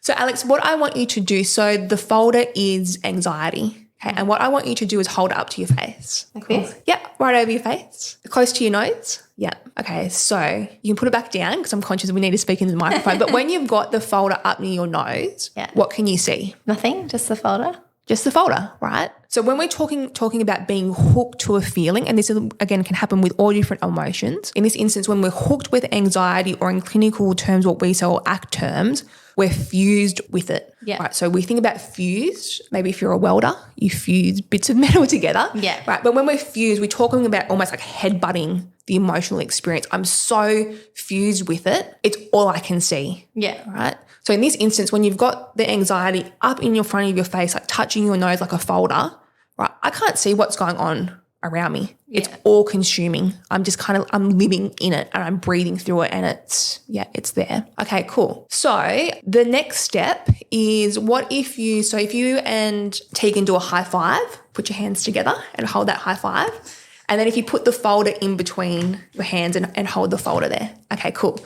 Now tell me what you can see. My hand in the folder? The hand in the folder, yep. And what else can you see in the room? Like everything except for Tegan? Yep, yeah. And you can see me. So we're having a conversation, right? Yeah. So in this instance, anxiety is still there. Okay. And there's a level of energy and effort into it because you're holding it up. But we can still have a conversation. You can still go pick up your kids. You can go to work. You can do the grocery shopping. Anxiety is still there. Yeah. Okay. Next step. So keep holding it up. Oh. Yeah. Getting a workout. So now Tegan's going to gently push against the folder and you're going to push back. Now tell me what it's like. I don't know. Like harder? Yeah. More like consuming my attention? Yeah. Yeah. That's it. So you can put your folder down now. That's experiment, a little activity. That's cool. Right. So what we've got in that instance is cool. So you're going about your life, right? And anxiety is there. Okay. But notice as anxiety starts to push, so Tegan's playing the role of anxiety there, you start to push back. Sure, I've given people some anxiety in my time. That's not a character trait in this example, in this activity, right? But the anxiety is pushing on you and what you're doing is you're pushing back. Yeah. Right. And so again, keep in mind, we're still trying to have a conversation. You're thinking about picking the kids up from school. You're thinking about what you're going to have for dinner, right? Again, in your experience, if you're feeling a little bit unwell, I've got to tend to that as well. Okay. How long do you think for that exercise you could hold your hand up there and push? Like physically just now? I don't know, 10 minutes? Yeah. Could you do it when you're picking your kids up? Yeah, Could you do it when you're picking your kids up and getting the groceries? probably. Could you do it when you're feeling unwell and doing all those other things? Probably not. Yeah, no. So what we're seeing is again, most people's reaction or response to anxiety and coping style is fight. Yeah. I'm going to bugger this thing off, right? I'm going to fight and fight and fight. But what this example or this activity illustrates is that, I'm sorry, you're not going to win. Yeah. You might, I shouldn't say that, you might, but with intense, really pervasive, consistent, all-consuming anxiety, you are going to get tired. Yeah. Because you have to run the rest of your life as well. Yeah. And you can't hold that up. So where ACT is coming from is that when we're fused with anxiety, we're pushing it. Yeah. We're suppressing it. We're avoiding it. We're not dealing with it, but it's taking up our energies and efforts. So now as we've been talking, the folder's been sitting on the table, right? Tell me what you can see. Everything? Yeah, everything. So in this part of the activity, anxiety is still there. We haven't gotten rid of it, right? But it's down on the table. So you can look down at it. Yeah. It's there and it's present. We're not putting energies and efforts into getting rid of it. But what you've done by placing the folder down is you've diffused from the anxiety. Yeah. Right. So now you can start to see and observe everything else around you. And this is this idea of ACT. We're creating space for it. We're not getting rid of it. Yeah. Right. But we're creating space so that we can attend to the rest of our life. Yeah. which then invertedly makes it easier to cope with the anxiety. Yeah. And there's other aspects too of ACT, right? So taking, for example, what we call valued or committed action, right? Taking committed action, so doing the things in your life that you really value, is really hard to do when you've got that folder up against your face. Yeah. Putting it down, not now though. We've been engaging in conversation now with that folder sitting down for close to probably 5 minutes. Yeah. So that this is what the idea of ACT is. Yeah. It's a really good explanation. Very good explanation. Yeah. So probably one thing I would say is because people go, that's really great, Emma, but how I only know to fight. So how do I get it so that the folder is sitting down? The first thing that we want to change and try and change, and it can be a little bit tricky, is our language around it. Okay, so often people go, I'm so anxious. And it's like, no, you're Alex. You're experiencing anxiety. Yeah. And what we want to start to do is change our language. And that might, people go, what's that going to change? Just saying that, I'm experiencing anxiety. What it's doing though is it's putting you in a space of noticing and observing. Noticing and observing, and that's a real skill. If you've never done it, right? It's like, and all these things that we talk about. If you've never done a 20 kilo bicep curl before, and we'll go, okay, good, let's go to the gym, off you go, you're going to struggle to do it. Or you might do it with really poor form, right? The same with psychological skills. The first time you try this, it might feel really hard, really difficult. You might not get it right. That's okay. But these things take practice to build it up so it works. So by noticing and observing, it's, again, if we go back to this idea of panic attack knocking at the door and you're like, hey, come on in. You're noticing, you're observing, you're not judging it. You're not like, oh, not this rat bag here again. Yeah. Oh, shit, now it's not the right time. I can't fight this right now because I've got a million other things to do. It's like, come on in. Yeah. Right? You're not engaging with it either. You're just noticing and observing. And I've spoken about this before, but it leads us to be more curious about the experience because we're not being judgmental. Yeah. I'm hopeless at this thing because this thing has come up again, this anxiety.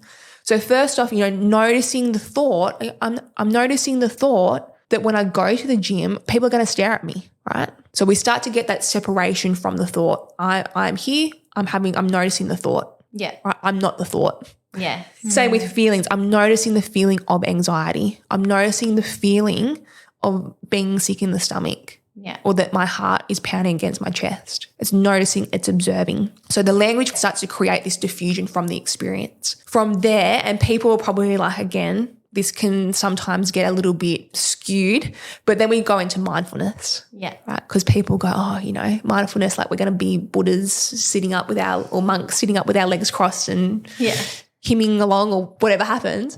But mindfulness, again, talks about this noticing. So one way of thinking about that is if we went to sushi train, right, and we get a seat, right, and we watch the sushi train go around, okay, there'll be some things on there, some dishes that you're like, oh, that's so good, that's what I want. Yeah. There'll be some dishes that you're like, not for me. Not for me. It's not really my thing.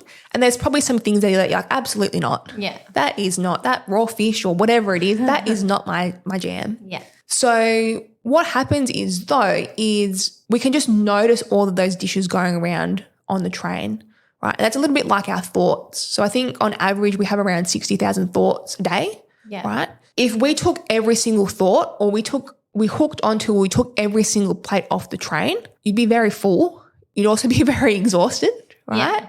And you'd spend all day doing that. What mindfulness does is it notices those different thoughts or those different plates going around the train, and then you can choose which one you want to give attention to. Right? Or you might give attention to none of them, right? You might just be observing kind of all day. But what we'll commonly find is that if mindfulness apps are really popular for a reason because it talks you through it. Yeah. Right? You'll probably get, depending on the person, you might get 30 seconds, a minute into the mindfulness script and you're thinking about what you're going to have for dinner. Yeah. And the person on the script will say, notice what you're thinking about right now. Your thoughts are probably diverted off. Literally me. And I think people, when they try and do mindfulness, they'll automatically go, I'm not good at it. And I'm like, that's kind of the point. That's me. Yeah. So the definition of mindfulness is present moment, non-judgmental awareness. Oh. So you're in the present moment. So as noticing that siren, right? And then I'm going to bring my attention back to the present moment, right? And I'm not going to judge myself that my thoughts went out to the siren, or in this instance that my thoughts went out to the anxiety.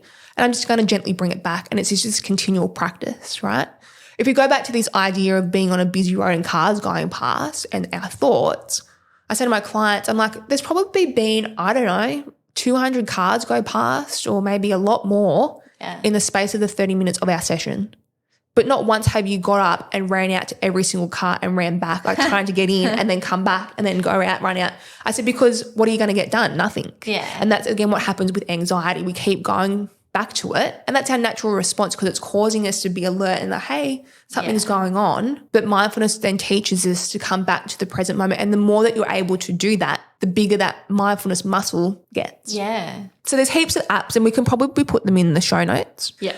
There's so many apps. Definitely do that, because literally someone asked Kev yesterday, like in reference to, they'd listened to the episode Kev did, and they were like, what's some of the apps that you would recommend to people? Yeah, and they're all really different. I would say there's heaps of them. Give them all a try. Some people then find the one that they really enjoy. Yeah. Some of them will ask you to pay. That's your choice. But I encourage my clients, I'm like, look, there's heaps Give it there. a free trial. You probably get like a month's worth for free. Yeah.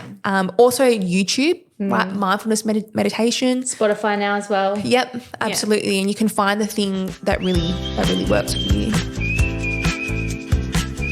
So I mentioned before that, being able to do something like expose yourself to the thing that, relates to the anxiety is a very gradual process.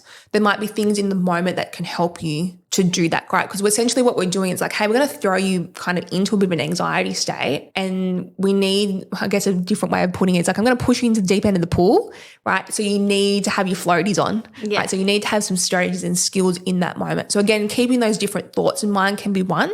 The mindfulness, so if you build a real strength with that, noticing the anxiety coming in and out, right? That was the thing I used last year at the conference. I think I had to speak at around 2 p.m. I was watching other speakers from 9 a.m. and I noticed my anxiety gradually build as the day went on. And so throughout that, I was just like, oh, look, here comes that anxiety again. Cool. Yeah. And then what is this person talking about? And come back to the present moment. And I didn't judge myself for it. I wasn't like, oh my gosh, you presented before, like this will be fine. Like, don't worry about it. Yeah. It was like, here, anxiety's here. It's telling me this is important. Cool. Rightio. Right. So that's the practice in that moment. But breathing is really important. It can be a little bit Captain Obvious. People feel it is because it's like, thank you for telling me to breathe. But for something that we do every day, a lot of us don't do it very well. Yeah. Right. Because it's just this automatic thing. But if we think about that, one of the most common experiences with anxiety from a physical perspective is that increase in heart rate, and there's shallow breathing can lead to hyperventilation. Yeah. So what we want to try and do is we want to try and change that, because if we can change that physical response, our brain goes, oh, maybe this isn't anxiety. Maybe it's going to be okay. And it starts to naturally calm. So often we would tell people, calm breathing and just, breathe in, breathe out. That's great, right? But probably the next sort of step to that is starting to make the breath out the longer part. Yeah. Because that's the part that taps into the parasympathetic nervous system, right? So keep in mind with anxiety, the sympathetic nervous system has kicked off. What we want to try and do is we want to try and activate the parasympathetic nervous system.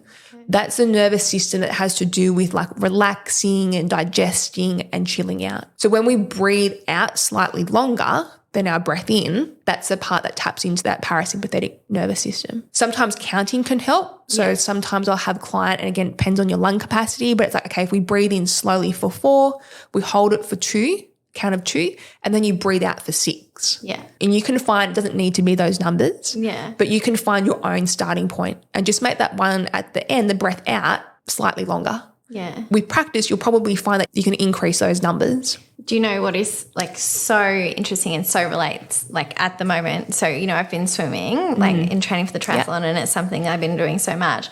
And now that I've gotten back into like my rhythm and stuff, I've like really nailed my breathing, and obviously you're breathing in and then like breathe out for 4 underneath, and you got that quick breath in.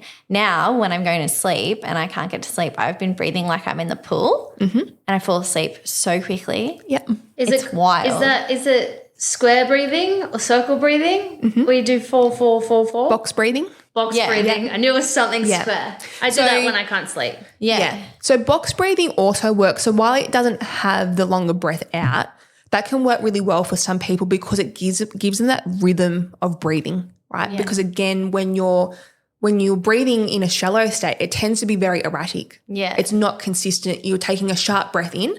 Keep in mind that's part of a fear response when we gasp, when we go, the reason that happens is because your body's like, I need oxygen in because I'm going to have to do something. That's why we gasp. But that's why we tend to find when we experience anxiety, it's like I'm gasping and then I'm like trying to slowly breathe out and then it's like a shallow breath and then it's like panting and it's all over the place. Yeah. What box breathing does is it puts you in like this rhythmic state and it also gives you something visually to link it to. And that's why when in Kev's episode he was talking about the diagrams that kind of you breathe with it so it expands out Yeah. and then it goes back in because it also gives you, again, when we're learning these skills, it gives you something to reference off. Yeah. Right. There's some people out there very skilled. They'll just do mindfulness meditation themselves. Yeah. But listening to someone else talk you through it is what typically happens at the start until you become well skilled, the same as breathing. Yeah. So that's why those things work. Yeah. Sometimes it's called diaphragmatic breathing, right? Yeah. So at the base of our sort of abdomen, our lungs, our rib cage, we have the diaphragm muscle. Now, again, this is really where if we're only engaged in shallow breathing, we haven't worked that muscle. If you engage in box breathing or that like 4-2-6 breathing, it'll feel hard to start off with because it's physically hard. Yeah. Yeah, because you've never had to, or you've never really consciously thought about expanding the diaphragm out. Yeah. So physically, it's just not there yet. And then so that's one way that you can think about it, like, reps and sets. It's like, cool, I'm going to do this until it starts to feel easy. Yeah. Another way to think about it, and again, because different cues work for different people, is having a Buddha belly. Yeah. So you see those statues of Buddhas with their legs crossed and they've got these big, like, lovely, like big round bellies. Yeah. So one way of thinking of that is when we engage in this diaphragmatic breathing or deep breathing, that's what we actually want to envisage, that our belly is coming out. Yeah. Because we're getting the air down into the diaphragm and expands out. So one way that you can do that is if you put your tips of your fingers together very, very lightly and you put that at the base of like your rib cage, the top of your tummy, okay? So when you breathe in, right, we should get to a point where the air is going down that your fingers will lightly separate. Then when you breathe back in, they'll come back together. Okay. So that can be another nice visual cue for some people to physically feel that, oh, yes, I'm getting the air down into my diaphragm and not into my chest. Or not just into my chest. Also too with, speaking about swimming and creating that breathing pattern, exercise is really great for anxiety. Yeah. It's a little bit tricky though. So if we look into some of our highest level evidence and research, high intensity interval training, great for anxiety, right? But it's kind of a double-edged sword because it's probably not the thing that if you're experiencing anxiety that you feel like doing. Yeah. Because it mimics an anxiety response. So if you're experiencing anxiety or a panic attack, right, from a physical perspective, you feel hot and sweaty, your heart rate, again, as we've spoken before, sometimes we exercise so much, we can hear our heart rate in our ears, right? So our heart is pounding out of our chest. We might feel a little bit uneasy. Sometimes when we exercise, we feel a bit queasy, right? We feel our lunch, so what happens is then if someone has experienced anxiety, they might not be, having a panic attack or being anxious in the moment of exercising, but when they start to, and these normal physiological responses to exercise or high intensity training start to happen, they're like, oh shit, my heart's pounding. I might be getting anxious. I might be having a panic attack. Yeah. Because our brain has that association, right? I heard someone talking about it recently on a podcast, and it was someone who had PTSD and anxiety, and she was saying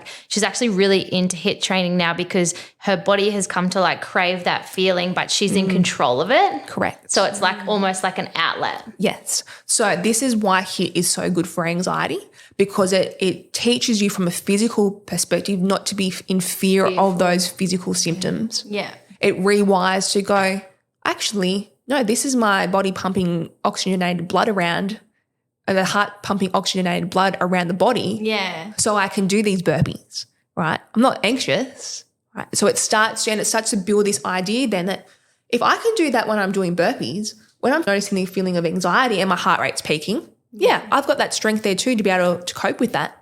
And again, it then lessens the whole experience. It's not as intense. Yeah. The thing is though, is if again you're listening to this and you're like, well, that's all well and good, Emma. That sounds really, really bloody hard, okay? It is, again, a gradual process. Yeah. Right? And sometimes this is where things like yoga, Tai Chi, Pilates, while they're not high intensity, they teach you to breathe. Yeah. These sort of what we sometimes term in research, they call them mind-body exercises. Yeah. So it can more be the teaching of the breathing that then can help with the anxiety. Of course, to any sort of exercise, walking, for example, running, whatever it may be, whatever you enjoy is going to then have these other physiological responses like endorphins and, fantastic hormones and all those sorts of things that will then also help with anxiety. So what I would say is if you're going, well, HIIT sounds wonderful, but it's too much at the moment, you build yourself up. If you're at a point though where you're like, okay, I'm experiencing anxiety, but HIIT interests me, that's something that you could look at as like a supplementary thing. Yeah, cool. So another thing that we can look at is opposites. So this starts to tap into a little bit of a different therapeutic approach, but I still think it has a bit of merit.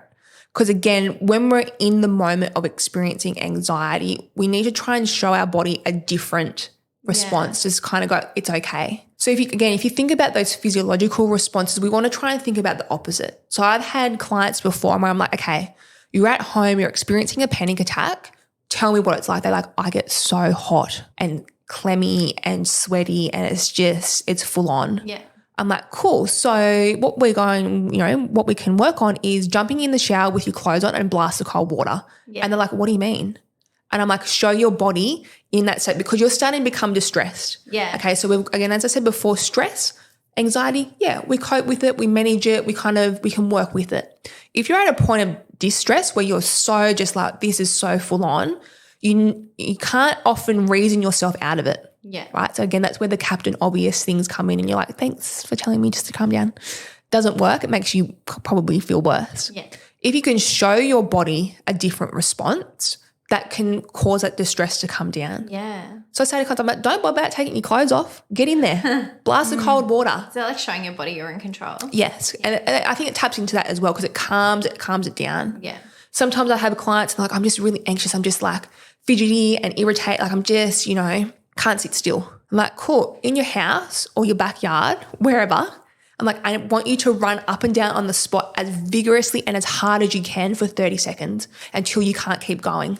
Yeah. And they're like, why? I'm like, because your body's agitated. Yeah. Cool, let's go then, right? Because you might not be in a state. Like zoomies. Get zoomies, right? Because you might not be in a state like I'm really agitated. After a while, the mindfulness and the breathing and whatnot, that will work, don't get me wrong. But if you're in the early stages and again, you've reached the peak of distress, you got to burn that, right? Yeah. So running up and down vigorously on the spot, right? Yeah. I've had clients too where it's like, they just feel, and that probably taps into a little bit of that depersonalization, like not really feeling in the moment. And maybe we're starting to talk about a little bit of a dissociation, and they kind of don't really feel that they're there, right? And this is when we start to talk about I don't really have the evidence on it, but like weighted blankets and those sorts of things. I'm like, cool, lay on your bed and roll yourself up tightly in your doona, right? Yeah. Like a burrito and just stay there and breathe. Yeah. Because you've got that security. Yeah. Now, again, these are things too, we don't want to rely on that because again, you can't roll yourself up in a doona blanket at work. Yeah. Maybe you can, I don't know. But it's distress. Yeah. So that's what we're talking about here is showing the body the opposite, right? Yeah. It's a little bit like sometimes in some settings when people feel scared or that you're a little bit worried, it's like, cool, act confident. Yeah. Right. So we're sort of trying to tell and show our body a different way. This can also link into what we call progressive muscle relaxation. And this is a really popular thing that we use with athletes before competitions and whatnot. But we can also use it in very segmented ways as well. So if you YouTube progressive muscle relaxation script, it'll come up with one that across for your whole body. Yeah. And basically what it will do, you'll lay down and it will ask you to do a body scan. So from the top of your head all the way down, where do you feel tension? Yeah. Right? Provided that tension is something that you experience when you're experiencing anxiety. Yeah. You do that body scan, right? And then what we do, so again, when people go, well, just relax, and you're like, fuck, excuse me, but F off, right? You're allowed to swear on the pod. Fuck off. I would relax, right? Thank you. Sometimes what we actually need to do is to show our body what relaxed is, okay? So for me, my traps, right? I don't know if it's genetics because I was looking at Christmas at my mum and my grandmother. I was like, that's where I get that from. Yeah. But my traps are very dominant, right? And when I get stressed, so this week I distinctly remember on Tuesday making a very big life decision and within a couple of hours, my right trap, it was on fire. Yeah. Right? So there's some link there. So if you think about that, if that's where you hold your tension, right, and we can do it now if you're listening at home. Actually, right now, I'm like, yeah. What you can do is bring your shoulders and your traps up towards your ears and squeeze. Now, don't do it so you hurt yourself, right? No injuries. And you hold it there, and you might hold it there for a little bit, and then as you let go, you breathe out. That's relaxed. Yeah. So you've just purposefully tensed a muscle or muscle group, right? So that's stress, tension. Yeah. And then you let it go or you relax. That's relaxed. And your brain's like, oh, when they say just relax, that's what they're talking about. Yeah. Okay? So you can do a whole script of this where, you know, I've done it before with clients and in group therapy before where everyone's just laying on the ground, right? And it's like, cool, tense your traps or your shoulders, right? Right. Squeeze your arms together into your body and let go. Yeah. Squeeze your fists and you go through the whole body. But you can also do this in very segmented ways. So again, if you know, like me, that stress, anxiety up in my traps, I can just do that, right? Yeah. Straight to the point. Straight to the point, right? Yeah. So you can think about doing something like that as well. Yeah. Oh, I love that.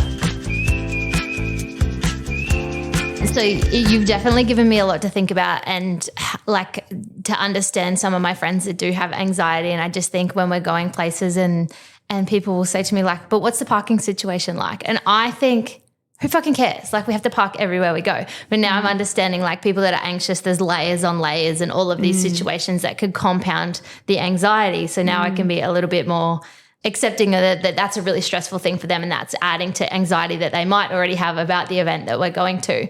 So what else can I do? Like what else can other people do that don't have anxiety to support people that do? Yeah, absolutely. There's a range of things. I think the first one is listening, right? And I perhaps think that everyone thinks they're a good listener, but true listening is sitting with that person and if they need to talk it out or they need to rattle things off or whatnot, and it's listening. So, and what we mean by that is if I think about it more in like a health professional aspect, we're talking about active listening. Yeah. Okay, so active listening is someone is talking and as they're talking, you're nodding your head, right? Now, you don't need to be like one of those Hawaiian dolls that sit in the back of the cars and they nod their heads. Nodding dogs. Yeah, don't be a nodding dog or a nodding Hawaiian dancer, right? Yeah. But it's just gently nodding because you're showing that person that you're following. Those minimal encourages, yeah, right? So we're following along as this person is talking. And then that active listening, so that's that component where we often reflect back to the person what we're hearing. Yeah. Okay, so your friend might be saying, I'm really excited to go to this event, but I know I really appreciate that you're driving us, but I'm just really worried about where we're going to park. Like where we're going to park, like where we get there and this thing happens and then we run late to the event. Okay. And it could be like, okay, like you're concerned and you're worried that we're going to run late for the event. Yeah. So you're not parroting back what the person has said. So parroting back is saying the exact same words as what they just said. Yeah. Because they'll be like, yeah, aren't you listening? Yeah, that's what I just said. Yeah. But when we actively listen, what we start to do is we start to tap into the emotional component, right? And we kind of go, and it can just be like, oh, I can see that you're worried about the parking situation. Yeah. Yeah. So it doesn't need to be long, right? So again, when we're active listening, what we say back tends to be quite short. Yeah. Yeah, I can see that you're really worried about where we're going to park. Yeah. What that does is it encourages the person to keep telling what's happening for them. When I'm sitting with a client and I can see that they're talking something through, and you can tell when someone is consumed by something and they're talking about it and they've got more to say, the cogs are turning. Yeah. Right. And if your friends experience anxiety or a partner or whatnot, you can see that happening. Yeah. Right? If you're really tuned into and sort of watching and observing them. So quite often someone will say that I'm really worried about the parking. If we get there late and we spend all this money, it's just, I just don't know what we're going to do. Now, most of the time you'll chime in with something, but I would recommend, and this can be a practice and you won't always get it right, is to take a breath before you say something. Yeah. See if the person is going to continue what they're talking about, right? Because what they're starting to do is as they're sort of talking this situation out in that anxious kind of mind, they're trying to start to put it all together. Yeah. And sometimes, I don't know if you had this experience where you've been talking about something and then you wanted to say something else, but then someone else kind of butted in and you're like, oh, okay, yeah. And it kind of the moment has passed. So sometimes a little bit of silence can be quite useful. If you notice that this person is like, okay, they're working it out, that they want to voice this. Yeah. And I'm just going to sit here and hold that space for them to talk it through. Now, don't be fooled. Sometimes you can get it wrong, right? Sometimes I get it wrong with clients and they're kind of sitting there and I think, great, they're thinking about this a little bit more. And then they kind of look up at me and they're like, oh, did you want me to say something more? Yeah, I'm like, yeah. oh, no, mate. I'm just giving you a little bit of time. Like, there's no rush here. We've got 50 minutes. Yeah. Right. So if you get it wrong, just say that to someone like, oh, I just want to give you a bit of space. Yeah. Yeah. Yeah. Yeah. That's it, actually. But I think if you're matching the person with minimal encourages and nodding, that shows that you're listening. So that can be one thing. And maybe too, like if we're thinking about a dynamic, like a really good friend or a partner, right, and normally you would just chime in, right, maybe preface to them when they're not anxious and go, hey, I was listening to this really great podcast and one of those suggestions was to use a little bit more silence so that when you're when you're anxious or experiencing anxiety, it gives you a little bit more time, right? So I just wanted to let you know that, right, because I'm going to start practicing that because I want to really understand what it's like for you. So you can preface that. Often we don't talk about how we should communicate or how we're going to communicate, but we can do that. Yeah. So say, for example, you're using this active listening, like, oh, I've noticed that you're really worried about the parking, right? We can ask open-ended questions. Tell me more about it. What's it like for you right now? Okay, so it's not just like, well, don't you want to go? Yeah. We're not going to ask closed-ended questions. We want to keep the conversation going. Tell me what it's like. We might use a little bit of silence. Encourage and affirm them. So affirmations is a real psychologist term, but affirm the person in your life that experiences anxiety and or panic attacks. Affirm them and encourage them on every occasion. Yeah. Yeah. Because sometimes I think we don't think to do that, right? I noticed that was really hard for you to go to that event. I'm so proud of you that you went.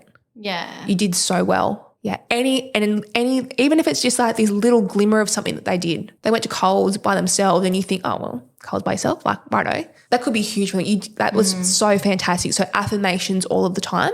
Yeah. I would also say too, asking permission before you share. Now, what I mean by this is sometimes we can watch a dynamic where we're trying to support someone and we want to chime in and go, oh, when I feel like that, I had this time when I did this. I had this time when I felt like that. Now, I appreciate the efforts there. What we're trying to do is we're trying to relate. Yeah. We're trying to give this person a hand and be like, I've been there too. Yeah. For some people though, in that moment, they might not want to hear like, oh, you felt like this too. And it's like, and? Great. Yeah. Well, cool. Well, I'm currently in it and I feel like shit. So like, help me. Yeah. Yeah. So sometimes what it can be is that you're actively listening, you're reflecting back, giving them time, a little bit of silence and whatnot.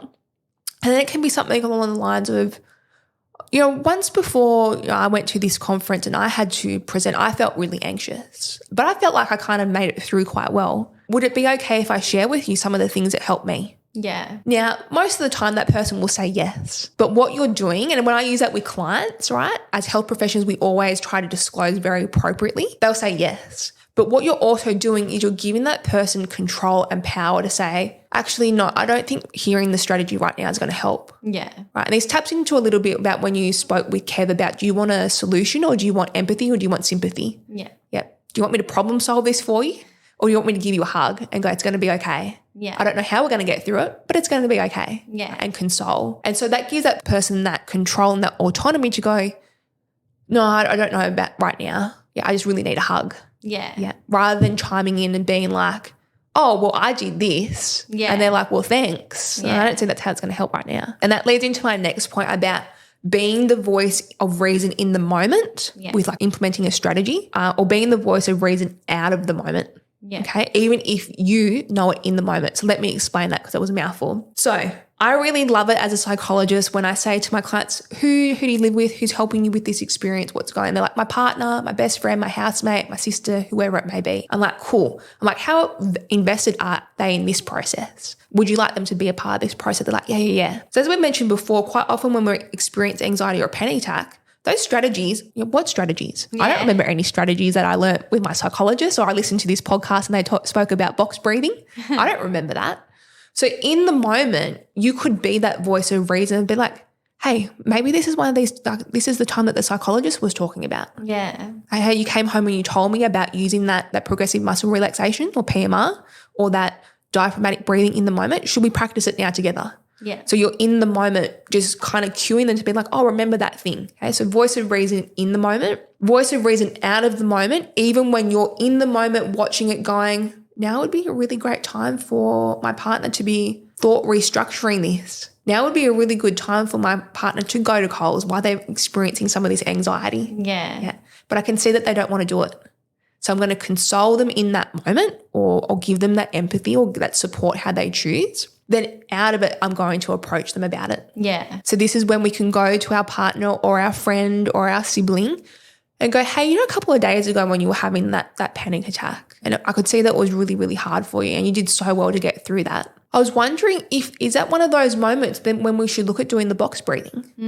Oh, yeah, that would have been actually, that would be good. Cool. And then you can put a plan in place to do that next time. Yeah. Because again, remember in that moment, we're meeting someone who is perhaps not fully in that logical reasoning mindset. Yeah. They're all consumed by the anxiety. So you just chiming in, and you can ask, hey, is this a time you want to use one of those strategies? But sometimes reserving what you want to say for when that person is not anxious. And they can hear it. And they can hear it and they can go and they can. Now, as a person who is not experiencing anxiety, that asks a lot of you essentially to hold that space. Yeah. To hold that space for that person with the experience of anxiety. Yeah. So this is when we often talk about, caring for the carer. It's really important that if you're helping someone through this, Yeah. right, that you're taking time for self and balancing that, because you're then holding that emotional space for them. Those are such good strategies. Other ones, I think, links to care, like being informed. Yeah. So if, Dr. Google can be good, there's two sides there, but, understanding what is anxiety. Like I said before, that Living With It book is great because it starts to describe anxiety and where it comes from and how it can happen, and doing a bit of research. I would also say too that if your person who's experiencing anxiety is seeing a psychologist, they may have been given resources, but I would also say too to be respectful of that space, right? So saying things like, hey, you can tell me anything you want about your psych appointment, or you can tell me nothing. But if there are any resources that they pass on, I'd really love to see it. So again, just giving them that private space, but you're on the side there as well. And my last one would be planting seeds. So what I mean by that is if you're noticing that there's someone in your life experiencing anxiety and they're really resistant to the idea of getting support and help for it, come from a place of care and plant that seed. Yeah. Yeah. I was listening to this podcast the other day and they were talking about anxiety and it kind of matched with some of the things that you've been talking about. I can give you the podcast if you like, but they spoke about going to see someone, and I'm really concerned for you. What are your thoughts around that? Yeah. No way, I'm not seeing anyone, I'm not crazy, blah, blah, blah. This is what we commonly hear when people are resistant, and that's totally okay. But you go, yep, no worries. What you've done is you've planted that seed of going and seeking support or listening to a podcast or reading a book or whatnot, and that's okay, right? We don't have to. Sometimes when we're naturally solution-focused problem solvers, if we don't get the outcome, we're like, oh, shit, that didn't work. Yeah. But often in psychology, we come from a place of let's plant this idea and let the person think about it. Yeah, and let them come to that on their own. Yeah. Yeah. People have done that to me before. Yeah. Have you heard this podcast? You should listen to it. Just quickly, before we wrap this up, Em's going to put a bunch of the resources together for us, places that you can contact if you feel like you have any of these things popping up for you. So we will put them in the show notes and on our Instagram. Em, can you just remind everyone where they can find you? Yes, absolutely. I'm at Emotion Psychology on Instagram, and emotionpsychology.com is my website. And that's where you can find me. I just want to say thank you. This has been the most valuable 2 hours I've ever sat through. So I can't wait for so many people in my life to hear this. I feel like there's just so many things that you can action in there. And so thank you once again for coming on and sharing your knowledge with us. We really, really, really appreciate it. And like Tegan said, your episodes so far have been our most popular. So people really get a lot out of it. So thank you for your time.